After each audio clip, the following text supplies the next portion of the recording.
دیکھیں جو بھی سنگل بینچ بھی ہے لیکن چھٹیاں ہیں. پشاور ہائی کورٹ میں یہ ہے کہ اگر سنگل بینچ بھی ہے تو انٹرم ریلیف گرانٹ کر سکتی ہے.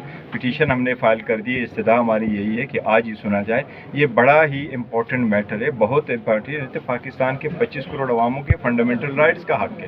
یہ سپریم کورٹ بارہا کہہ چکی ہے کہ یہ ایک پولیٹیکل پارٹی کا رائٹ ہے کہ اپنے سمبل سے الیکشن لڑے. اگر وہ سمبل سے الیکشن نہیں لڑے گی تو دیکھو 227 ریزرو سیٹ ہے وہ کس کے پاس جائے گی, اور عوام ان ووٹوں کا اور ان سیٹوں کا آگے صدر کے الیکشن پہ اثر ہے, سینٹ کے الیکشن پہ اثر ہے, چیف منسٹر اور پرائم منسٹر کے الیکشنوں پہ اثر ہے. یہ پولیٹیکل پارٹی سے آپ اگر سمبل لے لیں تو ان پریکٹیکل ٹرمز آپ نے پارٹی کو ڈیزالو کر لیا. سپریم کورٹ کا یہ کہنا ہے کہ اگر آپ پارٹی سے سمبل لیتے ہیں تو ان پریکٹیکل ٹرمز آپ پارٹی کو ڈیزالو کر رہے ہیں, جو انلیگل انکانسٹیٹیوشنل ہے. لہٰذا ہماری عدالت سے استدعا ہوگی کہ اس آرڈر کو سسپینڈ کرے اور آج ہی کر لیں, اور آج ہی ہم ہیئرنگ کے لیے درخواست دے رہے ہیں. تمام پارٹیوں کو پلینگ لیول دیکھو ہمیں تو کچھ بھی نہیں دیا جا رہا.